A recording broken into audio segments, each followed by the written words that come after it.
Video like जरूर कर लीजिए और ऐसे वीडियो लगातार फ्री में पाने के लिए चैनल को तुरंत सब्सक्राइब कर लीजिए और बेल आइकन को जरूर टैप कर लीजिए ताकि आगे भी सारे वीडियो आपको मिलते रहे। यूट्यूब में फॉलो करते हैं तो प्लीज ये वाला फ्री टेलीग्राम चैनल जरूर ज्वाइन कर लीजिएगा। सारे नोटिफिकेशन सारे अपडेट यहीं पे आते हैं, ध्यान रखिए। तो स्वागत है आपका CSAT प्रिपरेशन के इस यूट्यूब चैनल पर। आज की इस वीडियो में हम लोग यूपी PCS प्री 2025 के लिए CSAT मैथ्स के एक महत्वपूर्ण क्लास का डिस्कशन करेंगे, जिसमें कुछ बेहतरीन प्रश्नों के बारे में समझेंगे। इससे पहले की वीडियोस में हम लोगों ने 20 प्रश्नों का डिस्कशन कर रखा है। अगर आपने उसे नहीं देखा है तो आप प्ले लिस्ट में जाकर जरूर देखिएगा। यह सीरीज यूपी PCS के लिए महत्वपूर्ण है ही साथ अन्य सभी प्रकार के प्रतियोगी परीक्षाओं के लिए महत्वपूर्ण है, जिसमें मैथ से जुड़े प्रश्न मिलते हैं। तो चलिए दोस्तों शुरू करते हैं आज के इस इंटरेस्टिंग सेशन को। इससे पहले कुछ जरूरी सूचनाएं। अगर आप टीम के पेड कोर्सेज को ज्वाइन करना चाहते हैं यूपी PCS के कंप्लीट प्रिपरेशन के लिए, तो स्क्रीन पर दिख रहे किसी भी नंबर पर आप कॉल या व्हाट्सएप कर जानकारी प्राप्त कर सकते हैं। चलिए अब बढ़ते हैं प्रश्नों की ओर। यहाँ पर प्रश्न संख्या 21 दिया है, यदि x + 1/x = 5 तो आपको बताना है x के पावर 4 + 1/x के पावर 4 का मान क्या होगा। देखिए बीजगणित का एक छोटा सा कॉन्सेप्ट है, यहाँ पे सीधा सीधा आपको फार्मूला याद रखना होगा। अगर कभी भी x + 1/x = n दिया हो तो यहाँ पर कुछ विशेष फार्मूला लागू होता है। x² + 1/x² की वैल्यू पूछी जाए तो आप याद रखिएगा n² - 2 होता है। ठीक, इसके बाद अगर ये फार्मूला बन जाए x³ + 1/x³ कितना हो जाएगा, तो ये होता है n³ - 3n। और अगर यही फार्मूला हो जाए x के पावर 4 + 1/x के पावर 4 क्या हो जाएगा, तो आपको याद रखना है n² - 2 का होल स्क्वायर और फिर -2। अब देखिए यहाँ पर अगर आप देखेंगे तो ये n की वैल्यू 5 दे रखी है। अगर यहाँ पर n का मान 5 रखेंगे तो 5 × 5 = 25 हो जाएगा। 25 - 2 का स्क्वायर करेंगे और फिर इसमें से -2 करेंगे। 25 - 2, 25 में से 2 गया 23, 23 का स्क्वायर होता है 529, 529 में से 2 घटाएंगे तो 527 मिलेगा, जो कि विकल्प सी में है। तो ये इस प्रश्न का उत्तर हो जाएगा ऑप्शन सी। अगले प्रश्न पर आते हैं। अगला प्रश्न यहाँ पर दिया है, निम्नलिखित कथनों पर विचार कीजिए। यहाँ पर 4 कथन दिए हैं और इनमें से बताना है कौन सा कथन सही है। पहला पॉइंट दिया, प्रत्येक अपरिमेय संख्या एक वास्तविक संख्या होती है। सही बात है। देखिए जो संख्या है, संख्या 2 प्रकार का होता है, एक वास्तविक और एक काल्पनिक। जो परिमेय और अपरिमेय ये वास्तविक में आता है, तो जितनी भी अपरिमेय संख्या ये सब वास्तविक होती है। बिल्कुल सही है। दूसरा पॉइंट दिया कि प्रत्येक वास्तविक संख्या एक परिमेय संख्या होता है। ये गलत हो जाएगा। क्यों? अगर वास्तविक को आप परिमेय बना देंगे तो फिर अपरिमेय कहाँ जाएगा। तीसरा पॉइंट दिया, प्रत्येक प्राकृतिक संख्या एक वास्तविक संख्या है। बिल्कुल सही है। चौथा पॉइंट दिया, प्रत्येक पूर्णांक एक वास्तविक संख्या। ये भी सही है। तो पहला, तीसरा और चौथा ये 3 बिंदु सही है, जबकि दूसरा गलत है। आप विकल्प में देखेंगे तो बी यहाँ से सही हो जाएगा।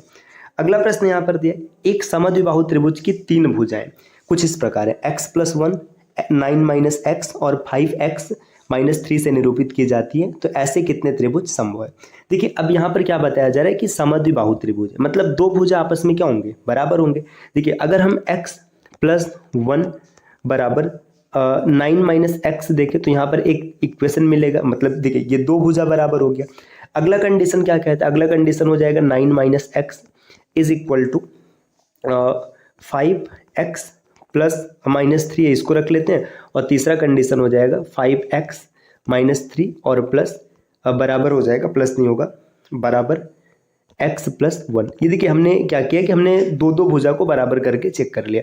अब यहाँ से जिसमें सेटिस्फैक्ट्री आंसर मिलेगा वही ऑप्शन सही होगा। अगर आप पहले को देखेंगे, देखिए x इधर माइनस इधर आएगा तो प्लस हो जाएगा, तो आपको मिल जाएगा 2x = 8। तो x की वैल्यू आपको 4 मिलेगा। x की वैल्यू 4 रख के चेक करिए। देखिए जब x की वैल्यू 4 रखेंगे तो यहाँ पर 4 और 1 5 हो जाएगा। अब देखिए 9 में से 4 घटाएंगे तो फिर 5 आ जाएगा। फिर 5 चौका 20 और 20 में से आप घटाएंगे 3 तो आपको मिलेगा 17। पहली कंडीशन ये बन रही कि एक भुजा 5 है, दूसरी भुजा भी 5 है और तीसरी भुजा 17 है। अभी इसमें भी ट्विस्ट है, आपको आगे दिखाते हैं। अगर आप इसको सॉल्व करेंगे, देखिए ये x इधर प्लस इधर आएगा माइनस हो जाएगा, तो माइनस इधर आएगा प्लस हो जाएगा, तो 6x = 12। तो x की वैल्यू आपको 2 मिलेगा।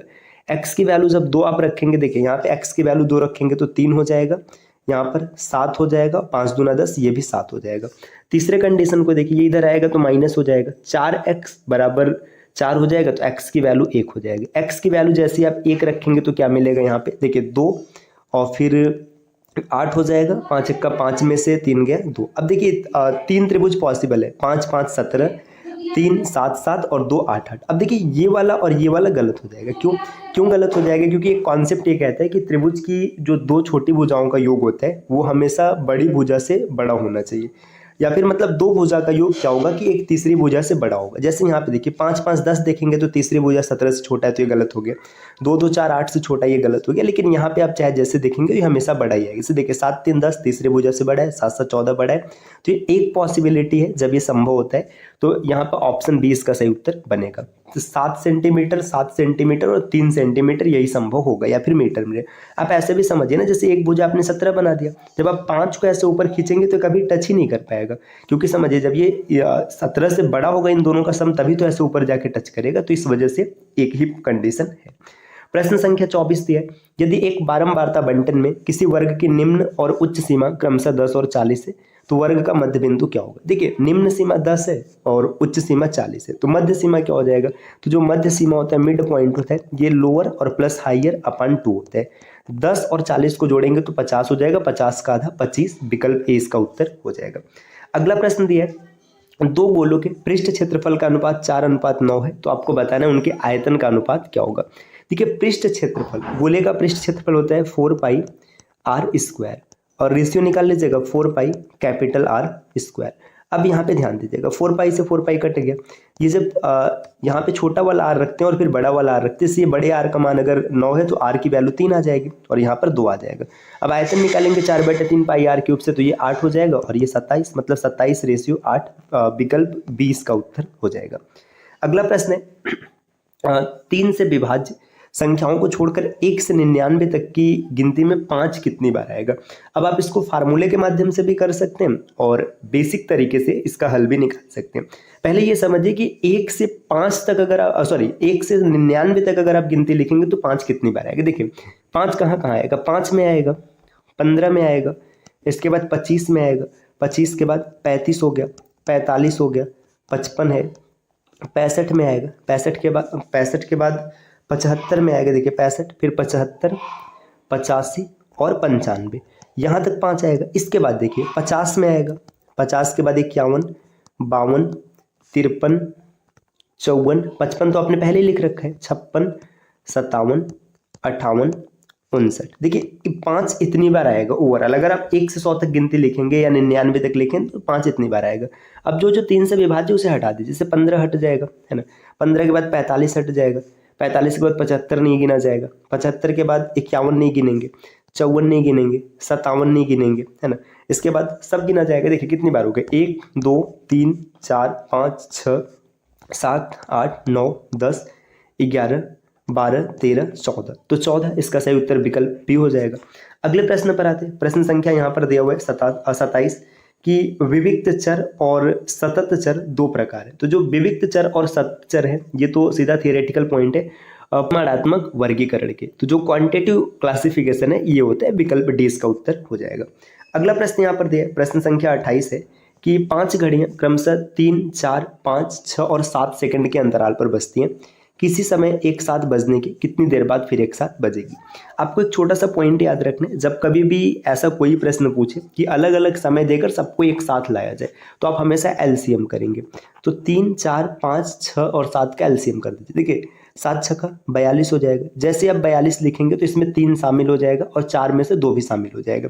तो 42 दूना 84, 84 पंचे, देखिए 84 गुणे 5, 84 पंचे अगर आप देखेंगे तो कितना हो जाएगा, ये देखिए 5 चौका 20, 2 हासिल 8 पंचे 40, 2 42, 420 सेकंड। इस सेकंड को अगर मिनट में बदलेंगे तो 7 मिनट आ जाएगा। इसका सही उत्तर होगा विकल्प सी।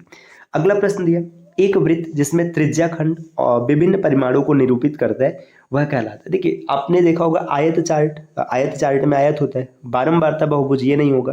देखिए पाई चार्ट जो होता है इसमें वृत्त का यूज किया था, ऐसे वृत्त बना होता है और यहाँ पे अलग अलग पैटर्न दिया रहता है, इसको पाई चार्ट कहते हैं। तो विकल्प सी उत्तर हो जाएगा। प्रश्न संख्या 30 दिया है, निम्नलिखित में से प्रश्नवाचक चिन्ह के स्थान पर कौन सी संख्या होगी। ये मतलब बहुत ही आसान सा प्रश्न है। देखिए √x/19 = 4 दिया है, इसको इधर क्रॉस मल्टीप्लाई करो, √x की वैल्यू मिलेगा 76। अब आपको x की वैल्यू निकालना है तो 76 का स्क्वायर कर दीजिए, जैसे स्क्वायर करेंगे आपको आंसर मिल जाएगा। अब इसका स्क्वायर हो जाएगा, देखिए अगर आप निकालेंगे तो आप डायरेक्ट भी याद रख सकते हैं या फिर आप ट्रिक के माध्यम से निकाल भी सकते हैं। देखिए ये 5776 होता है, अगर आपको डायरेक्ट याद है तो विकल्प सी पर टिक कीजिए। तो आज की क्लास के 10 प्रश्न हैं जिनका डिस्कशन हम लोगों ने किया है। अब अगली वीडियो में प्रश्न संख्या 31 से आगे बढ़ेंगे। ऐसे हम लोग थोड़ा थोड़ा करके उन प्रश्नों को समझेंगे जो कि सी सेट में पूछे गए। 10-10, 15-15 मिनट की क्लास रहेगी, आप आसानी से कंप्लीट सी सेट प्रिपेयर कर पाएंगे। दोस्तों अगर आप टीम के पेड कोर्सेज को ज्वाइन करना चाहते हैं पीसीएस के कंप्लीट प्रिपरेशन के लिए, तो आप इनमें से किसी भी नंबर पर कॉल या व्हाट्सएप कर जानकारी प्राप्त कर सकते हैं। ये ज्ञान सर का व्हाट्सएप नंबर है, आप यहाँ से व्हाट्सएप के माध्यम से भी जानकारी ले सकते हैं।